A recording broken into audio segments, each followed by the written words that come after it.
College में इश्क हुआ था आपको? कई तस्वीरें एक साथ चलने लगी थी। आमतौर पर जिन लड़कों की मोहब्बत मुकम्मल नहीं होती वो शादी से पहले होती है। आपने 7 फेरे ले लिए थे। ये नियति थी या उस वक्त आप इमेच्योर थे जो रिश्ता संभाल नहीं पाए? निसंदेह उस पौधे को ज्यादा पानी नहीं दिया गया होगा। मैंने कभी इस बारे में बात नहीं की। और वो जो नहीं मिला, वो जो अधूरा रह गया, लेकिन यादों में, ख्वाबों में, लिखने में, बातों में वही रह जाता है। जो नहीं हो सका वो इतनी सारी संभावनाएं लेके आता है कि ख्वाहिश थी सिर्फ तुम्हारे साथ जिंदगी जीने की।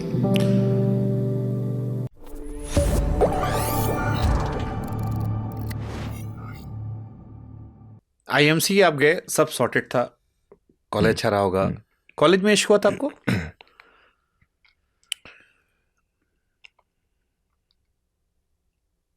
कई तस्वीरें एक साथ चलने लगी थी। नहीं ये पहला जीवन का था, इससे पहले भी इश्क हो गए थे?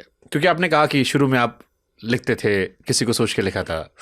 हाँ, मेरे रिश्ते रहे हैं और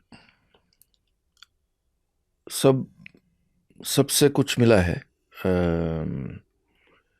ज़्यादा मैं बात करता नहीं हूँ उन रिश्तों की, लेकिन निसंदेह जो बाद में चाहे लव सॉन्ग्स रहे या पेन के सॉन्ग्स रहे, उसमें बहुत कुछ जिया हुआ भी था। और तो वो मेरे माता पिता तो मुझे बहुत लंबे समय तक छेड़ते रहे कि जब मैं 3 साल का था तब मेरी पहली गर्लफ्रेंड बनी थी।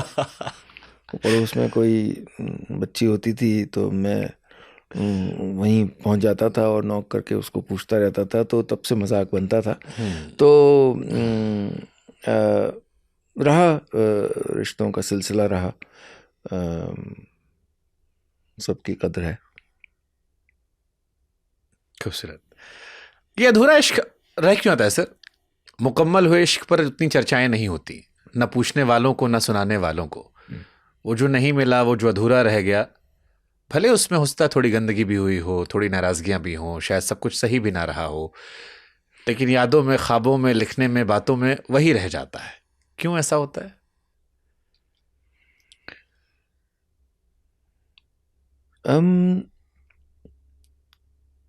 जो नहीं हो सका वो इतनी सारी संभावनाएं लेके आता है जो अक्सर आपके बहुत सारे सवालों का जवाब बन जाती हैं। कि आपको लगता है कि ज़िंदगी में मुश्किल है, लेकिन फलाने व्यक्ति के साथ ज़िंदगी आसान हो सकती थी, क्योंकि उसके साथ जीवन ऐसा होता नहीं कभी होता। कभी मेरे दिल में ख्याल आता है। हाँ, तो होता ना होता वो पता नहीं रहता, लेकिन ये जो दुख का ईंधन है ये शायरों के बहुत काम आता है। जश्न ये रास ना आए, मजा तो बस गम में आया है। बस गम में आया है।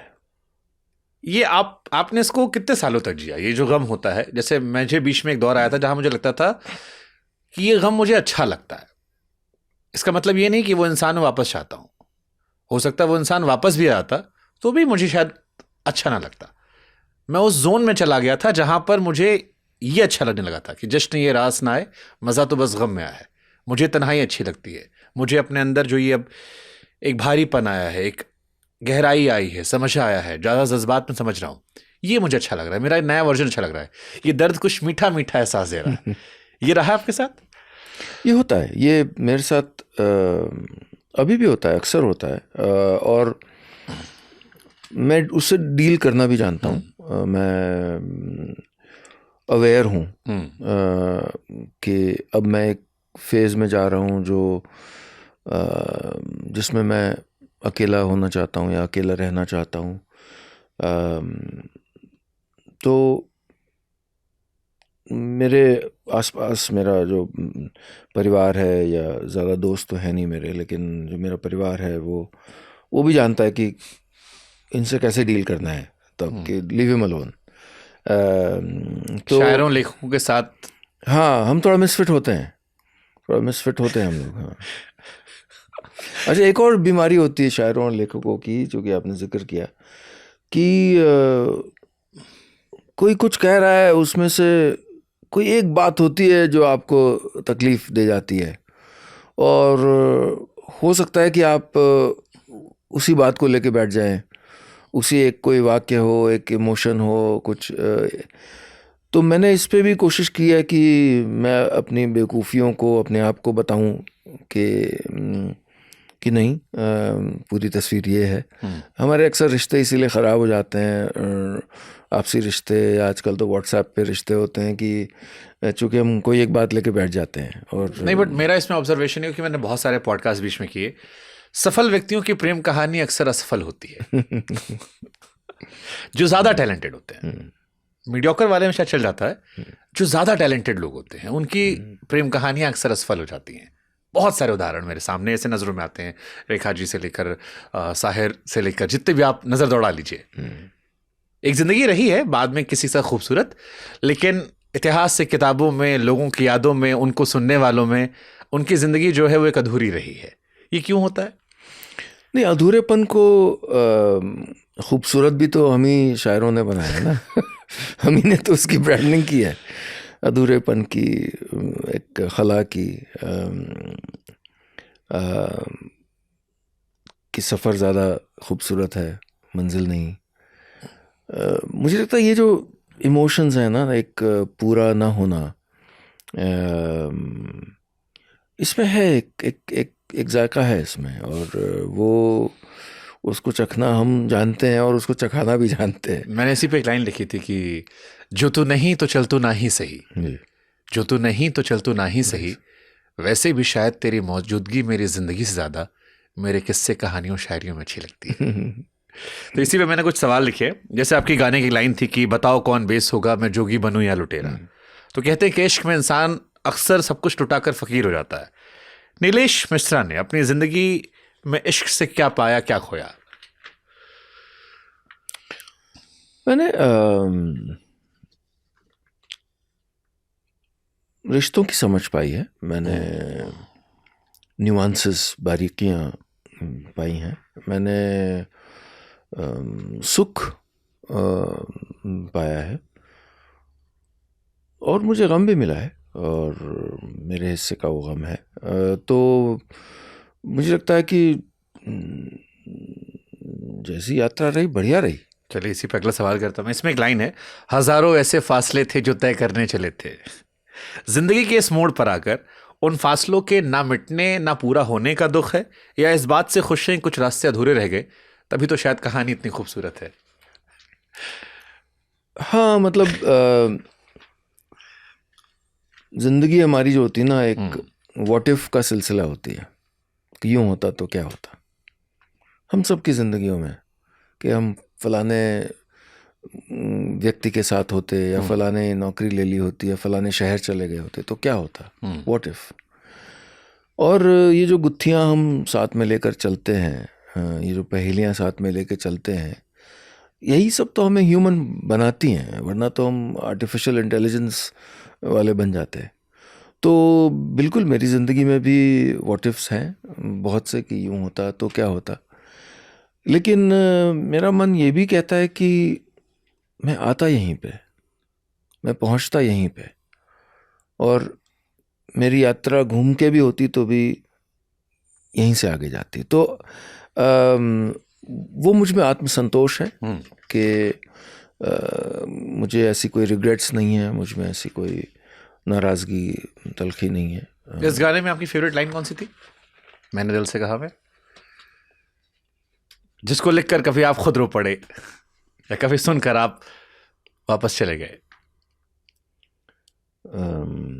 जो अंतराई है वो, कभी है इश्क का उजाला, कभी है मौत का अंधेरा, बताओ कौन भेस होगा, मैं जोगी बनूं या लुटेरा, कई चेहरे हैं दिल के, न जाने कौन सा मेरा, मैंने दिल से कहा। बट ये एहसास कितना तगड़ा है कि मैंने दिल से कहा, ढूंढ लाना खुशी। ना समझ लाया गम, ना समझ है गम ले आया। खुशी तो आई थी, शादी हो गई थी आपकी। आमतौर पर जिन लड़कों की मोहब्बत मुकम्मल नहीं होती, वो शादी से पहले होती, हम जैसों की, कि साथ में साथ फेरे नहीं ले पाए। आपने 7 फेरे ले लिए थे, 2 साल जिंदगी साथ गुजारी थी, आप तो समझदार इंसान भी हैं, संवेदनशील भी हैं। ये नियति थी या उस वक्त आप इमेच्योर थे जो रिश्ता संभाल नहीं पाए? आप पीछे मुड़कर देखते हैं तो ये कैसे? विकिपीडिया से ना आंकड़े सही नहीं है तुम्हारे भाई। हो सकता है, शादी तो हुई थी। हाँ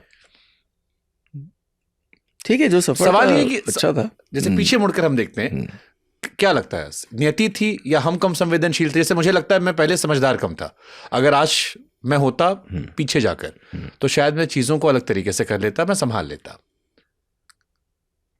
या इसको भी एक और परिभाषा मुझे समझ में आ रही थी जो मैं अक्सर मानता हूं कि 2 ऐसे व्यक्ति जो समान काबिलियत रखते हों वो अक्सर साथ में नहीं चल सकते।